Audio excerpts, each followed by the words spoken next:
अस्तु मा सद्गमय तमसो मा ज्योतिर्गमय मृत्युर्मा अमृतं गमय।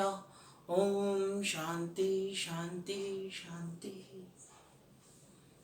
नमस्कार दर्शकों, स्वागत है आप सभी का हमारे इस मेरे YouTube चैनल पे। और जैसा कि हम लोग अर्थशास्त्र विषय के बारे में अध्ययन कर रहे हैं, तो इसी विषय को हम लोग आज आगे बढ़ाएंगे और जानेंगे कुछ नई चीज़ों को और कुछ नए कॉन्सेप्ट्स को। तो आज का विचार जो है वो है कि देखिए, जिज्ञासा ही ज्ञान की जननी है। जिज्ञासा ही ज्ञान की जननी है और जिज्ञासा हमेशा छुपी हुई होती है। उसको निकालना, जब वो निकलती है और जब आप उससे जब ज्ञान प्राप्त करते हैं तो आपकी चमक उस सूरज से भी कहीं ज़्यादा होती है, उस तारे से भी कहीं ज़्यादा होती है जो आसमान में अकेला चमकता है, और आपकी चमक एक अलग होती है। तो इसी थॉट के साथ मैं आशा करता हूँ आप सब अच्छे होंगे और अच्छे होंगे। तो आज हम लोग जो बात करने वाले हैं वो इस हमारे चैप्टर नंबर 1 जो अभी तक हम लोग पढ़ रहे हैं, इसके बाद हम लोग आगे भी कॉन्सेप्ट बढ़ेंगे। तो आज हम लोग जो पढ़ रहे हैं ये आखिरी पड़ाव है इस चैप्टर का, लेकिन ये बहुत ज़रूरी पड़ाव भी है, क्योंकि जो ये टॉपिक है ये अमूमन छोटे नंबरों पे ही ज़्यादातर आता है। ज़्यादातर आपको 2 नंबर 3 नंबर या 4 नंबर के क्वेश्चंस तक ही मिलेगा। पर परीक्षा का स्तर क्या है और परीक्षा में कुछ भी पूछा जा सकता है। तो एक कहावत बहुत पहले से आई जा रही है, जो हमारे शिक्षक हमसे कहा करते थे कि जब भी आप किसी परीक्षा को देने जाएं तो आपके अंदर विश्वास का यह स्तर होना चाहिए कि आप खुद से ये कह सके कि ऐसा क्या पूछा जाएगा जो मुझको पता नहीं। तो इसी स्तर को प्राप्त करना हमें इस विषय के अंदर और इसी लेवल पे मैं आपको लाने का प्रयत्न करूंगा, ताकि आखिरी दिन जब बोर्ड प्रिपरेशन के पहले मैं आपसे क्वेश्चंस आंसर सॉल्व कर रहा हूँ तब आपके अंदर जो चमक होगी वो अलग होगी। तो आइए देखते हैं अपने कॉन्सेप्ट की ओर और सीखते हैं आज कुछ नया।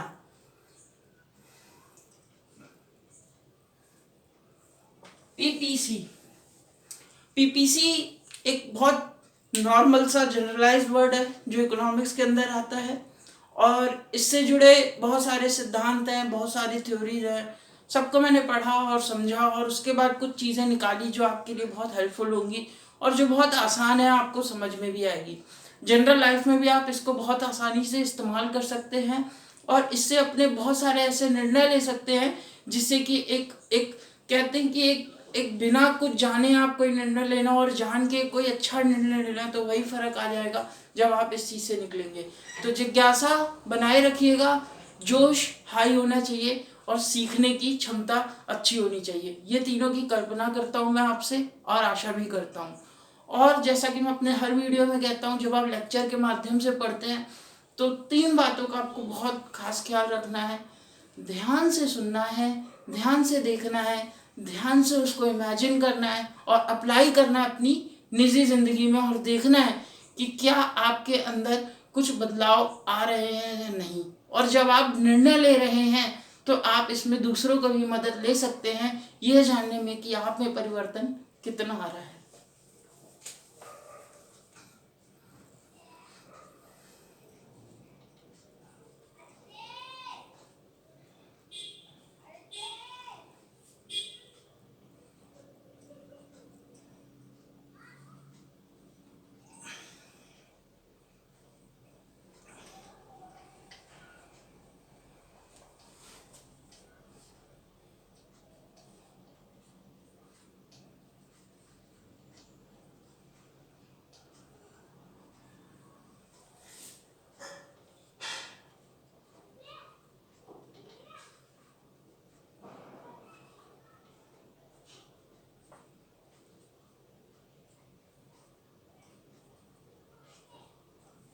पीपीसी, जिसको कई बार उत्पादन संभावना वक्र, प्रोडक्शन पॉसिबिलिटी कर्व या प्रोडक्शन पॉसिबिलिटी फ्रंटियर के नाम से भी जाना जाता है। ये 3 शब्द ऐसे हैं जो एक ही चीज को डिनोट करते हैं, पीपीसी को, जिसको हम जब अपने टर्म में याद करते हैं। देखिए, जब आप शॉर्ट नोट बना रहे हैं तो आप हमेशा पीपीसी लिखिए, उसमें पूरा फुल फॉर्म मत लिखिए, क्योंकि आपको देखिए लर्निंग का एक तरीका ये होता है कि आप शॉर्ट में याद करके उसको डिस्क्राइब कर दे। लाइक पीपीसी, पी से प्रोडक्शन, पी से possibility, C for curve, PPC यानी production possibility curve. Yes, that is the concept. और अब समझते हैं इसमें होता क्या। बेसिकली पीपीसी कॉन्सेप्ट है क्या चीज। जब भी किसी भी संसाधन के ऊपर दो अलग अलग वस्तुओं के उत्पादन को हम लोग कंपेयर करते हैं, या ऐसे समझते हैं अगर हम लोग किसी भी दो प्रोडक्ट के प्रोडक्शन को कंपेयर करते हैं, तो कंपेयर करने के माध्यम को हम लोग पीपीसी या प्रोडक्शन पॉसिबिलिटी कर्व कहते हैं, जिसके माध्यम से हम शो करते हैं कि कैसे प्रोडक्शन, एक का प्रोडक्शन बढ़ेगा या एक का घटेगा, तो कैसे एक दूसरे को असर करेंगे, कैसे एक दूसरे को इम्पैक्ट करेंगे। और ये बहुत ज़रूरी भी है, हो जाता है हमारा जब हम कंपेयर कर रहे होते हैं। मान लीजिए आप अपनी निजी जिंदगी में देखिए, आपके पास संसाधन वही है, आप रोटी भी बना सकते हैं, उसी गैस पे आप चावल भी बना सकते हैं, बस संसाधन आपका वही लगना है। क्या चीज बनाना है, क्या ज्यादा बनेगा, क्या कम बनेगा, इसी चीज को पीपीसी या उत्पादन संभावना वक्र के रूप में अर्थशास्त्री दर्शाते हैं। ये बहुत पुराना कॉन्सेप्ट हुआ, अर्थशास्त्र का जैसे धीरे धीरे जन्म हुआ, तो ये कॉन्सेप्ट ने जन्म लिया। और इस जन्म कहीं ना कहीं अगर आप देखेंगे तो जो हमने पॉइंट डिस्कस किया था मार्जिनल वाला, अगर आपको याद होगा, सीमांत उत्पादन सीमांत दर के ऊपर जब हमने बात की थी, तो वही चीज को लेके ये कॉन्सेप्ट निकल के आया। अब आप कहेंगे ये कैसे हो गया, ये कैसे निकल गया। देखिए उसमें हमने क्या सीखा था, उसमें हमने देखा था कि जब भी हम किसी भी चीज का, मान लीजिए आप गेहूं की खेती कर रहे हैं या किसी एक प्रोडक्ट की, कि आप किसी दूसरे चीज के इम्पैक्ट को देखते हैं, किसी एक चीज की एक एक्स्ट्रा यूनिट पाने के लिए आप किसी जो चीज प्रोड्यूस कर रहे थे उसकी एक एक्स्ट्रा जो यूनिट खो रहे हैं, वो आपकी मार्जिनल लॉस है या मार्जिनल दर है। और वही चीज कहीं ना कहीं आप पीपीसी में भी समझते हैं। तो कहीं ना कहीं ये दोनों जुड़ा हुआ है, इसीलिए ये आपके फर्स्ट चैप्टर का पार्ट है। कई बार क्वेश्चन जनरली स्टूडेंट जब लर्न करते हैं तो ये माइंड से निकल जाता है। इसके कारण क्या होता है, क्योंकि जब आप लोग बुक्स पढ़ते हैं तो उसमें डेफिनेशन, मीनिंग्स और यहाँ तक पढ़ते हैं, पीपीसी बहुत छोटा सा दिया होता है, लेकिन सबसे इम्पोर्टेंट बन जाता है, क्योंकि ये भी उसी का बहुत इम्पोर्टेंट पार्ट है। और पीपीसी जो होता है ये बेसिकली दो प्रोडक्ट के ऊपर शो करता है। अब इसको हम लोग थोड़ा सा डीप समझने की कोशिश करते हैं, थोड़ा सा अंदर जाते हैं इस चीज के। मान लीजिए एक जमीन है जो कि हमारा पुराना, देखिए मैं आपको कोशिश करूंगा सबसे आसान तरीके से समझाने की, जैसा हम लोग कर रहे थे। एक जमीन थी, जमीन के ऊपर हम गेहूं की खेती कर रहे थे, वीट का प्रोडक्शन कर रहे थे। अगर आपको ध्यान हो, वीट का प्रोडक्शन हम लोग गेहूं की खेती कर रहे थे, और गेहूं की खेती करते करते हमने पाया कि एक नया चीज हमें मिला था, चावल। तो हमने सोचा कि हाँ, हम थोड़ा सा चावल भी बनाएं, क्योंकि ये भी हमारी जरूरतों को बहुत अच्छे से पूरा कर सकता है, या ये हमारे स्वाद को बदल सकता है, या किसी भी कारण से हमने उसको चुना। जब हमने उसको चुना तो हमने देखा जैसे जैसे हम चावल का उत्पादन बढ़ाते जा रहे थे, वैसे वैसे गेहूं का प्रोडक्शन कम होता चला जा रहा था। जितना चावल एक्स्ट्रा ज्यादा, जैसे जैसे जिस दर से हम चावल को बढ़ाते थे, वैसे ही देखते थे कि गेहूं भी कम होता चला गया, और आखिरी में सिर्फ चावल रह गया था, गेहूं पूरी तरह से खत्म हो गया था। एक ऐसी दर तक हम पहुंच गए थे। तो ये प्रोडक्शन पॉसिबिलिटी कर्व क्या चीज होती है, ये कब मदद करती है?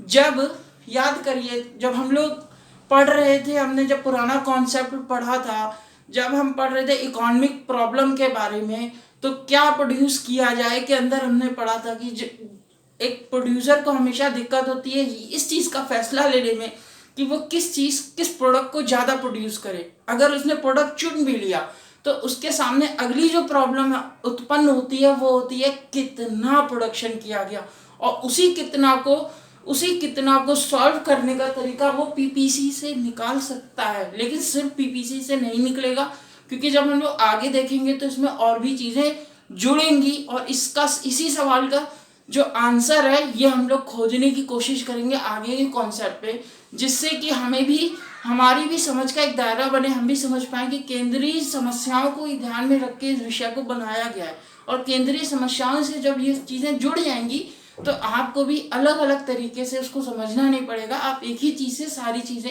समझ पाएंगे। अब जैसा कि देखा आपने, दो वस्तुओं का चुनाव हुआ, दो वस्तुओं का चुनाव कर लिया उसने कहा ठीक है, मैं चावल की खेती भी करूंगा और गेहूं की खेती भी करूंगा।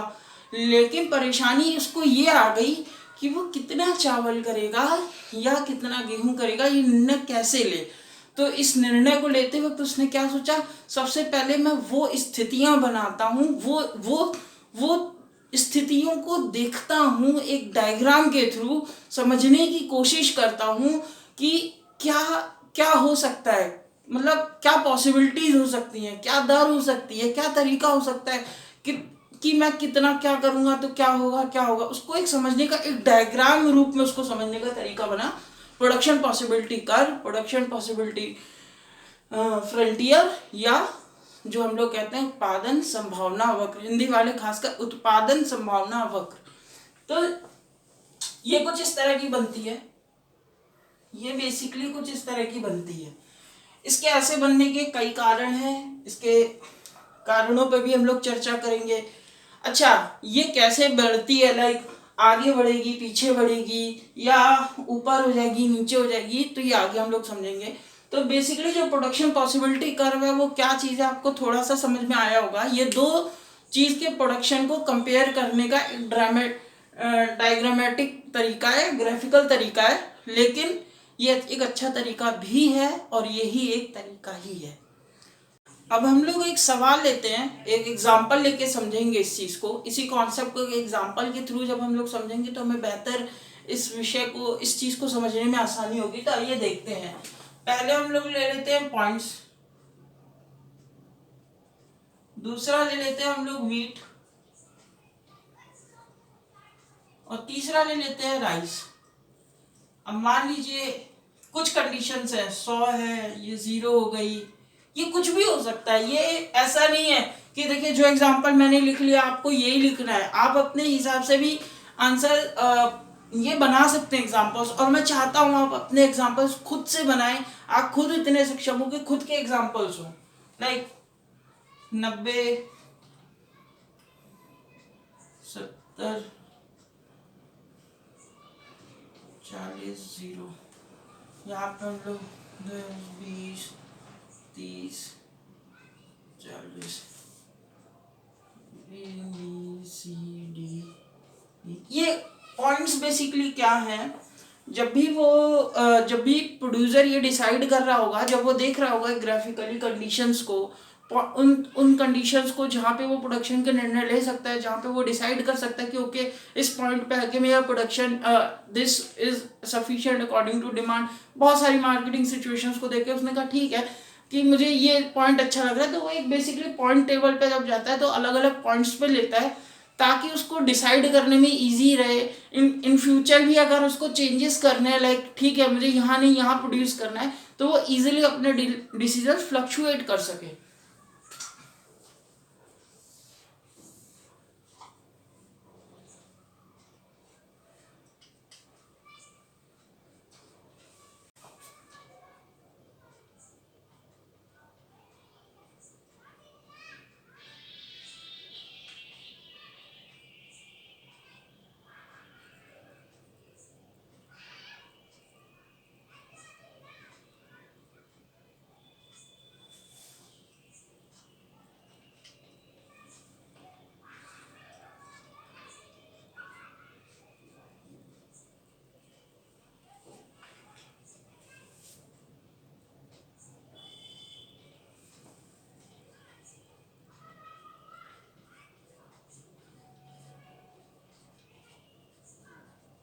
अब देखिए ये मैंने ग्राफ लिया, एक ग्राफ बनाया है मैंने, बेसिकली जो हमने पहले लेक्चर में मैंने आपको इसके बारे में बताया हुआ है। तो अगर आपने मेरा वीडियो फर्स्ट टाइम देख रहे हैं तो मैं रेफर करूंगा आप पहले एक बार प्रीवियस जरूर देख लें, तो आपको आसान होगा इस चीज़ को भी समझना।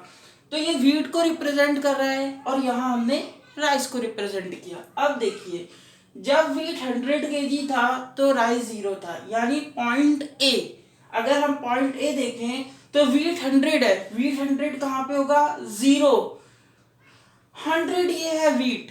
अब बोल रहा है कि राइस 0 है, राइस 0 कहाँ है, इसी पॉइंट पे है, तो ये हमारा पॉइंट हो जाएगा पॉइंट नंबर ए। इसी तरह आगे देखते हैं पॉइंट बी। पॉइंट बी क्या कहता है, वीट 90 केजी प्रोड्यूस हो सकता है तो राइस 10 केजी हो सकता है, यानी वीट 90 हो गया लेकिन राइस 10 हो गया। तो अब ये यहाँ नहीं आएगा, अब आप 10 के साथ ले आइए और यहाँ लगाइए। ऐसा हम क्यों कर रहे हैं, क्योंकि देखिए 90 से 10 हो गया, ये भी 10 बढ़ा, तो इसको भी एक पॉइंट आगे खींचना पड़ेगा, तो ये पॉइंट इस साइड को आएगा, तो यहाँ बी आ जाएगा। फिर सी पे देखेंगे 70 का 20 हो गया, यानी 70 केजी गेहूं लेकिन 20 केजी राइस, तो राइस को हम 20 तक ऐसे करके बढ़ा लेंगे और ये 20 हो गया। उसी तरह डी पॉइंट में देखेंगे 40 केजी वीट हम लोग ने जब प्रोड्यूस किया तो 30 केजी राइस प्रोड्यूस किया, तो 40 था, तो अब राइस कितना हो गया 30, तो 30 कहाँ आएगा, 30 यहाँ तक आ जाएगा, तो ये आ गया आपका डी। उसी तरह ई पॉइंट क्या कहता है, 0 हो गया वीट 0 इस पॉइंट पे होगा और राइस कितना है 40 केजी, तो वीट को 0 रखेंगे और राइस 40 हो जाएगा, ये आ जाएगा आपका डी। और जब इन्हीं पॉइंट्स को मिलाते हुए जब हम लोग एक कर्व या एक रेखा बनाएंगे, बेसिकली थोड़ी सी पटांग है, अदरवाइज ये आना चाहिए।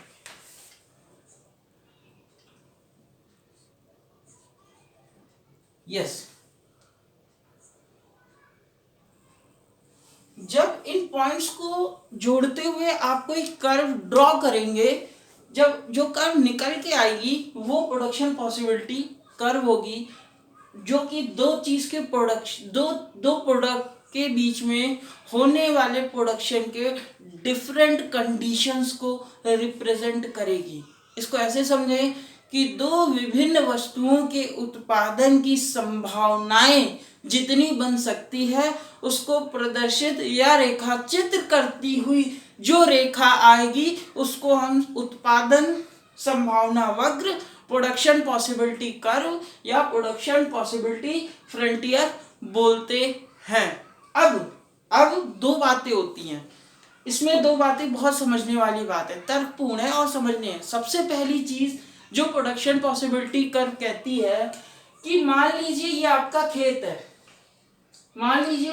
खेत है, इसी में आपने ये राइस का प्रोडक्शन भी किया और इसी पे आपने ये वीट का प्रोडक्शन भी किया।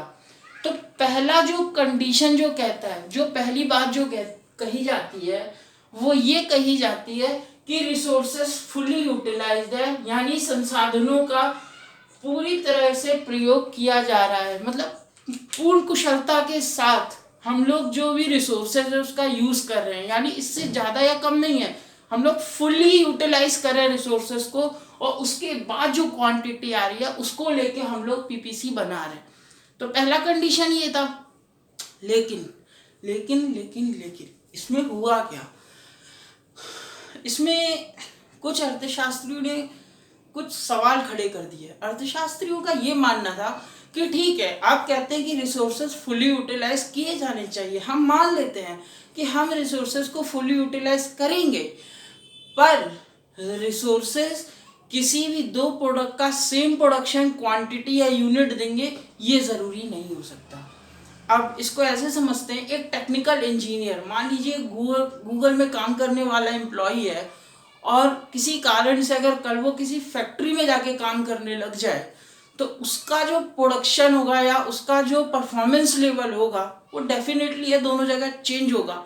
एक जगह कुछ होगा और दूसरी जगह उसको परेशानियां आएंगी, उतना अच्छे से वो परफॉर्म नहीं कर पाएगा। तो ठीक उसी तरीके से रिसोर्सेस कोई भी हो सकता है, कोई भी रिसोर्सेस, पर ये कभी ज़रूरी नहीं है कि वो पर्टिकुलर रिसोर्सेज हर प्रोडक्ट को सेम तरीके से प्रोड्यूस करे और सेम तरीके से करे, हमेशा डिफरेंट होगा। चाहे वो आप खेत लेके इस पे बात करिए या कोई भी रिसोर्स लेके देखिए, आप अपने असल ज़िंदगी में भी देखिए, बहुत सारी ऐसी मशीनें होती है जो कई चीज़ों हम कर रहे होते हैं, बट किसी चीज़ में हम ज़्यादा अच्छे हो जाते हैं, किसी चीज़ में कम हो जाते हैं। तो ठीक इसी तरह रिसोर्सेज के साथ भी आता है। अच्छा, ये तो था पहला पॉइंट क्या था, क्वेश्चन इसमें बहुत अच्छा सा आ जाता है इसमें कि ये स्लोप क्या होता है। देखिए, दो तरह के स्लोप होते हैं। कर्व के बारे में जब हम पढ़ते हैं या ग्राफ रिप्रेजेंटेशन बेसिकली जब हम लोग करते हैं तो हम लोग बुक्स में देखेंगे दो तरह के ग्राफ होते हैं। तो दो तरह के ग्राफ होंगे, या तो इस तो कर्व के दो तरीके की कर्व होती हैं जब हम लोग बेसिकली ग्राफ रिप्रेजेंटेशन करते हैं। हमने ये ग्राफ वाले चैप्टर में कवर किया था। अगर ये हमने किसी भी दो चीज का कंपैरिजन कर रहे हैं तो या तो कर्व ऐसे जाएगी या तो ऐसे जाएगी। ये होता है पॉजिटिव, ये होता है नेगेटिव।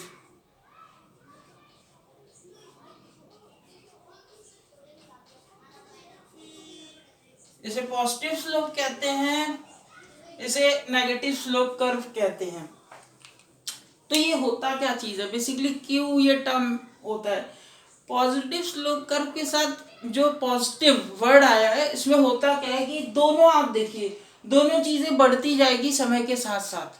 दोनों चीजें बढ़ रही हैं, ये भी बढ़ेगा ये भी बढ़ेगा। आप चाहे तो थोड़ा सा इस तरह समझे, देखिए ये भी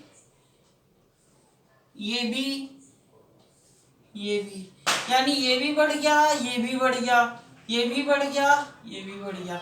तो ये क्या होता है, जब दोनों वस्तुएं या दोनों वस्तुओं का प्रोडक्शन या दोनों चीजों का जो दर है वो दोनों चीजें बढ़ेंगी तो वो क्या होगा, पॉजिटिव होगा। और ये क्या होता है, ये नेगेटिव होता है। ये नेगेटिव क्यों होता है, क्योंकि एक अगर बढ़ेगा, अगर मान लीजिए ये बढ़ गया, अगर ये बढ़ गया तो ये घट जाएगा। ऐसे समझिए, एक चीज बढ़ेगी एक चीज घटेगी तो वो नेगेटिव रिलेशन दिखाती है। एक चीज बढ़ी एक चीज घटी, ये नेगेटिव रिलेशन है। तो इसे जो रेखा जो शो करता है वो नेगेटिव स्लोप शो करता है। और अगर दोनों ही, एक चीज बढ़ी और दूसरी चीज भी बढ़ गई तो ये पॉजिटिव स्लोप या पॉजिटिव स्लोप कर्व कहते हैं। अब जो प्रोडक्शन पॉसिबिलिटी कर्व है, इसके अंदर इसकी जो प्रोडक्शन पॉसिबिलिटी कर्व की जो पोजीशंस होती है वो बेसिकली नेगेटिव स्लोप ही होती है। पीपीसी हमेशा आपका नेगेटिव स्लोप में ही रहने वाला है। इसके पीछे का कारण ये है कि ये मार्जिनल रेट को शो करता है, यानी मार्जिनल कॉस्ट या जो मार्जिनल रेट है उसको शो करता है। मार्जिनल कॉस्ट को शो कर के कारण, क्योंकि जब एक वस्तु को हम बढ़ा रहे हैं तो जो दूसरी वस्तु को हम खो रहे हैं तो जो खोने की दर है वही मार्जिनल कॉस्ट है। और जो पीपीसी होती है ये बेसिकली मार्जिनल कॉस्ट को ही रिप्रेजेंट करती है कि आपने एक चीज तो बढ़ाया पर इसकी इतनी चीज आपने खो दी। तो इसीलिए इसका स्लोप हमेशा डाउनवर्ड होता है। ये क्वेश्चन आएगा ही आएगा। और सबसे बड़ी बात, अगर टिक मार्क के क्वेश्चंस आ रहे हैं, ऑब्जेक्टिव टाइप के क्वेश्चन आ रहे हैं तो 110% आएगा। और उसमें सबसे पहले आपसे स्लोप के ऊपर एक क्वेश्चन पूछ लेगा या सेकंड पूछ लेगा कि स्लोप क्यों होता है, और उसमें ऑप्शन दे देगा एवरेज कॉस्ट, मार्जिनल कॉस्ट और डिफरेंट तरह के प्राइसेस दे देगा और आप कंफ्यूज हो जाएंगे। तो आपको पता होना चाहिए पीपीसी नेगेटिव होता है। क्यों नेगेटिव होता है, क्योंकि ये मार्जिनल कॉस्ट को शो करता है, सीमांत दर को प्रस्तुत करता है। शिफ्ट और होता है मूव। ये दो वर्ड का इस्तेमाल अर्थशास्त्र के अंदर या इकोनॉमिक्स के अंदर हम लोग बहुत ज्यादा करते हैं कि कर्व या तो मूव होती है या तो शिफ्ट होती है। तो शिफ्ट और मूव के बीच में फर्क ये क्या होता है और कैसे होता है इसको समझते हैं। मान लीजिए ये आपकी एक पीपीसी थी, इस पे आप x दिखा दीजिए और y दिखा दीजिए, ठीक है। ये आपकी एक पीपीसी थी, रिसोर्सेज सेम थे, टेक्नोलॉजी सेम थी और पीपीसी आपने बना दी। समय के बाद ये तो आपने एक पीपीसी बना दी, इस पे आपने डिसीजन ले लिया, खत्म हो गया। अब क्या हुआ, कुछ साल हुए, अब मालिक को लगने लगा जी फायदा बहुत हो रहा है, चलो फायदा को बढ़ाना है। फायदा बढ़ाने के लिए क्या करेगा, मशीन लगाएगा, कैपिटल लेगा, रिसोर्स खरीदेगा, कुछ ना कुछ तो करेगा ही प्रोड्यूसर। मान लीजिए उसने टेक्नोलॉजी पे खर्चा कर दिया। अगर उसने टेक्नोलॉजी पे खर्चा कर दिया और उसने देखा कि उसको सबसे ज्यादा फायदा इस गुड से था, उसे सबसे ज्यादा फायदा इस प्रोडक्ट से था, तो उसने क्या किया, उसने कहा ठीक है मैं जो टेक्नोलॉजी बढ़ाऊंगा वो इस पे बढ़ाऊंगा। तो इस पे बढ़ाया तो क्या हुआ, पीपीसी शिफ्ट हो गई और पीपीसी शिफ्ट होके X1 हो जाएगी। ये पॉइंट ये होगा फर्स्ट शिफ्ट, जिसमें क्या हुआ कि जब उसने X पे अच्छी टेक्नोलॉजी पे इन्वेस्ट कर दिया तो Y की क्वांटिटी तो सेम थी, लेकिन X क्योंकि टेक्नोलॉजी का यूज किया तो उसकी जो प्रोडक्शन पॉसिबिलिटीज है, प्रोडक्शन जो है वो बढ़ गया। क्योंकि अब अगर वो एक भी जीरो नहीं करेगा तब भी जो वो प्रोड्यूस X को करेगा, जो OX करता अब वो OX1 कर पाएगा, इसीलिए। और दूसरी कंडीशन क्या है, मान लीजिए उसने कहा कि नहीं मैं Y पे करूंगा, तो Y पे जब वो करेगा तो क्या होगा, शिफ्ट फिर आगे की तरफ मूव कर जाएगी और जो अगला जो पॉइंट आ जाएगा वो Y1 कर्व मिल जाएगी, जो ये रिप्रेजेंट करेगी कि सेम रिसोर्सेस पे जब उसने OY टेक्नोलॉजी के ऊपर Y के लिए प्रोडक्शन बढ़ाने के लिए टेक्नोलॉजी पे खर्चा किया तो प्रोडक्शन बढ़ गया, जिसके कारण शिफ्ट कर्व थोड़ा शिफ्ट हो गया और Y की क्वांटिटी ज्यादा रिप्रेजेंट करने लग गया। अब एक सवाल और आ जाता है, मान लीजिए उसने जमीन ही बढ़ा दी, पहले वो इतनी सी जमीन पे खेती कर रहा था, अब उसने जमीन इतनी बड़ी और ले ली। अब इस कंडीशन में क्या होगा, अभी उसने सिर्फ टेक्नोलॉजी बढ़ाई थी, सिर्फ उसको प्रोड्यूस करने के जो संसाधन थे वो बढ़ाए थे, तो ये दोनों बढ़े, लेकिन उसने जमीन ही बढ़ा दी जिसपे कि दोनों चीजें बढ़ सकती थी। तो उस कंडीशन में क्या होगा, उस कंडीशन में कर्व आगे की तरफ मूव कर जाएगी। ये मूवमेंट है, ये शिफ्ट है, और ये हमें बहुत ध्यान लगा के समझना है। तो ये था प्रोडक्शन पॉसिबिलिटी कर्व के ऊपर। मैंने कोशिश की है कि अलग अलग बुक से रेफरेंसेस लिए आपके लिए, सिर्फ डेफिनेशन तक नहीं रखा है, आपको पूरे कॉन्सेप्ट को मैंने क्लियर करने की कोशिश की है। फिर भी अगर आपके मन में कोई डाउट या सवाल आए तो आप मुझे कमेंट और शेयर कर सकते हैं, जिससे कि मैं उसको और समझूँ और अच्छे से आपको बता सकूँ। वैसे जहाँ तक है कि मैंने इस कॉन्सेप्ट को 110% तक कवर अप कर दिया है। अब एक और चीज़ है जो मैं आपकी तरफ से अपेक्षित करता हूँ कि आपको ये कॉन्सेप्ट तो समझ में आ गया, अब आपको लगाना कहाँ है। आपने अभी तक इमेजिन किया ही होगा मेरी समझ से। अब आप एक प्रोड्यूसर की तरह सोचिएगा, एक बिजनेसमैन की तरह सोचिएगा। मान लीजिए आप एक बिजनेस कर रहे हैं, ठीक है, आप कौन कौन से प्रोडक्ट रख सकते हैं, कैसे आप उसकी प्रोडक्शन पॉसिबिलिटी कैसे दो प्रोडक्ट के बीच में आप डिसाइड करेंगे कि क्या चीज़ ज़्यादा हो, क्या चीज़ कम हो, क्या महंगा होगा, क्या सस्ता होगा, क्या चीज़ होगा जो आपके डिसीजंस को इम्पैक्ट कर रहा होगा, वो चीज़ों को देखिए। एक पीपीसी खुद की पीपीसी ड्रॉ करिए। उसके बाद सोचिए कि ठीक है आपका इतना फ़ायदा हो जाएगा तो आप किस प्रोडक्ट को ज़्यादा बढ़ाएंगे। अच्छा, इस प्रोडक्ट को ज़्यादा बढ़ाएंगे तो उसमें टेक्नोलॉजी कैसे बढ़ाएंगे, और बढ़ाएंगे तो वो क्या किस तरीके से वो बढ़ेगी, ये चीज़ खुद से प्रैक्टिकल करिए और अलग अलग प्रोडक्ट्स पे लगा के देखिए। और सबसे बड़ी बात, रिसोर्सेज अगर आप बढ़ा दिए, मान लीजिए आपने 1 लाख सोच के बिजनेस सोचा, आपने 2 लाख कैपिटल से स्टार्ट किया, तो आपकी कैसे स्ट्रेटेजी होने वाली है, कैसे प्रोडक्ट की क्वांटिटी आप ज़्यादा रखेंगे और कितनी ज़्यादा रख पाएंगे, वो पीपीसी का दर कितना बढ़ जाएगा, कैसे मूवमेंट होगी, इसको अप्लाई करिए। ये देखिए, अर्थशास्त्र एक ऐसा विषय है जो हमारे दैनिक क्रियाओं से जुड़ा हुआ है। अर्थ का शास्त्र, सबसे बड़ी डेफिनेशन तो इसके नाम में ही है। अर्थशास्त्र घर से बना बाहर तक गया, लेकिन इसने बहुत सारे विषयों को जन्म दिया। तो कुछ होमवर्क है ये आपके लिए, प्लीज़ इसको करिएगा और मुझे बताइएगा ज़रूर कि आपने किया तो आपको कैसा फील हुआ और आप पीपीसी में कहाँ तक पहुँच पाए, ताकि मैं भी समझ सकूँ कि कहाँ तक अंडरस्टैंडिंग आपकी बनी है। तो ये था आज का सेशन, और लाइक शेयर कमेंट जैसा मैं हर बार आपसे अपेक्षित करता हूँ, और बहुत बहुत धन्यवाद।